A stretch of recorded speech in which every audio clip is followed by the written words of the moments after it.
नमस्कार विद्यार्थी मित्रांनो तुमचं आपल्या यूट्यूब चॅनलवर स्वागत आहे। आज आहे 23 मार्च 2024। आजच्या दिवसाचे जेवढेही करंट अफेअर्सचे क्वेश्चन्स आहेत ते आज आपण बघणार आहोत। तुम्ही जर आपल्या चॅनलवर नवीन असाल तर चॅनलला लगेच सबस्क्राइब करून घ्या आणि सोबतच बेल आयकॉनची बटन प्रेस करा आणि व्हिडिओला लाईक आणि शेअर करायला विसरू नका। तर मित्रांनो तुम्ही हा व्हिडिओ पूर्णपणे स्किप न करता शेवटपर्यंत बघाल, कारण प्रत्येक प्रश्न हा तुमच्यासाठी महत्त्वाचा ठरणार आहे। तर आपण व्हिडिओला सुरुवात करूया।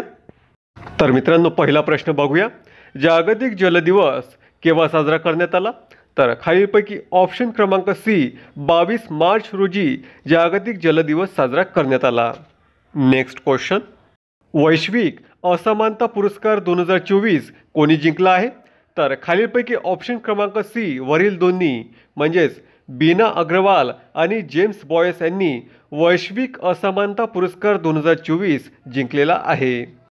पुढचा प्रश्न बघूया। अलीकडेच कोणत्या देशामध्ये लग्नाचे प्रमाण हे 9 वर्षात प्रथमच वाढले आहे? तर खालीलपैकी ऑप्शन क्रमांक बी चीन या देशामध्ये प्रथमच 9 वर्षामध्ये लग्नाचे प्रमाण वाढलेले आहे। नेक्स्ट क्वेश्चन बघूया। अलीकडेच कोणत्या देशात पहिल्यांदा डुकराची किडनी ही जिवंत व्यक्तीमध्ये प्रत्यारोपित करण्यात आली आहे? तर खालीलपैकी ऑप्शन क्रमांक ए अमेरिका या देशामध्ये पहिल्यांदा डुकराची किडनी ही जिवंत व्यक्तीमध्ये प्रत्यारोपित करण्यात आली आहे। प्रश्न क्रमांक 5 बघूया। नुकताच युरोपियन देशाचा पहिला कृष्णवर्णीय नेता कोण बनला आहे? तर खालीलपैकी ऑप्शन क्रमांक ए वॉन गेथिंग हे युरोपियन देशाचे पहिले कृष्णवर्णीय नेता बनलेले आहे। नेक्स्ट क्वेश्चन बघूया। अलीकडेच कोणत्या देशाची ITU म्हणजेच इंटरनॅशनल टेलिकम्युनिकेशन युनियनच्या डिजिटल इनोव्हेशन बोर्डाच्या सहअध्यक्षपदी निवड करण्यात आली आहे? तर खालीलपैकी ऑप्शन क्रमांक सी भारत या देशाची ITUच्या डिजिटल इनोव्हेशन बोर्डाच्या सहअध्यक्षपदी निवड करण्यात आली आहे। प्रश्न क्रमांक 7 बघूया। इंडियन बँक असोसिएशनचे नुकतेच अध्यक्ष कोण झाले आहे? तर खालीलपैकी ऑप्शन क्रमांक बी MV राव हे इंडियन बँक असोसिएशनचे नुकतेच अध्यक्ष झालेले आहेत। नेक्स्ट क्वेश्चन बघूया। अलीकडेच पंतप्रधान नरेंद्र मोदी यांना कोणत्या देशातील सर्वोच्च नागरी सन्मानाने सन्मानित करण्यात आले आहे? तर खालीलपैकी ऑप्शन क्रमांक बी भूतान या देशातील सर्वोच्च नागरी सन्मानाने नरेंद्र मोदी यांना सन्मानित करण्यात आलेले आहे। प्रश्न क्रमांक 9 बघूया। नुकतेच कोणाचे पॅरिस ऑलिम्पिक 2024चे ध्वजवाहक म्हणून नाव देण्यात आले आहे? तर खालीलपैकी ऑप्शन क्रमांक डी शरद कमल यांचे पॅरिस ऑलिम्पिक 2024साठी ध्वजवाहक म्हणून नाव देण्यात आलेले आहे। नेक्स्ट क्वेश्चन, अलीकडेच भारत मोझाम्बिक आणि कोणत्या देशादरम्यान त्रिपक्षीय सराव IMT ट्रिलेट 2024 सुरू झाला आहे?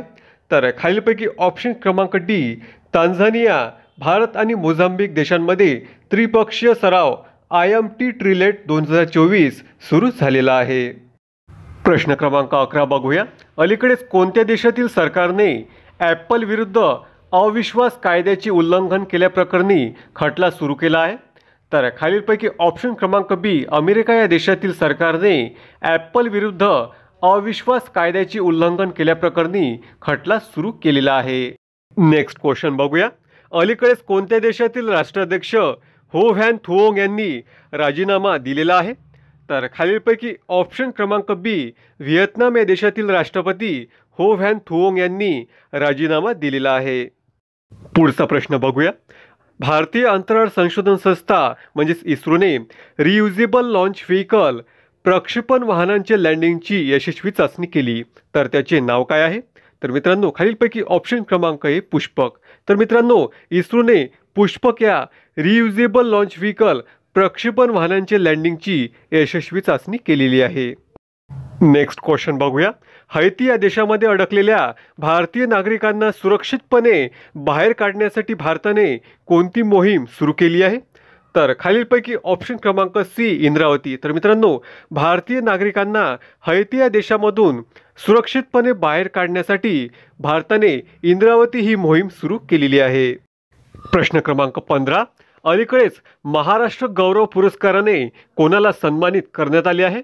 तर खालीलपैकी ऑप्शन क्रमांक ए उमा रेडे यांना महाराष्ट्र गौरव पुरस्काराने सन्मानित करण्यात आलेले आहे.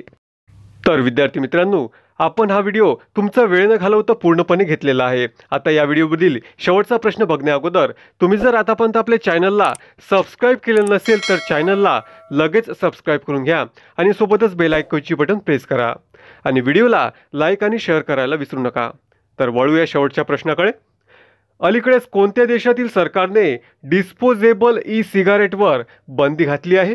तर खालीलपैकी ऑप्शन क्रमांक बी, न्यूझीलंड या देशातील सरकारने डिस्पोजेबल ई सिगारेटवर बंदी घातलेली आहे.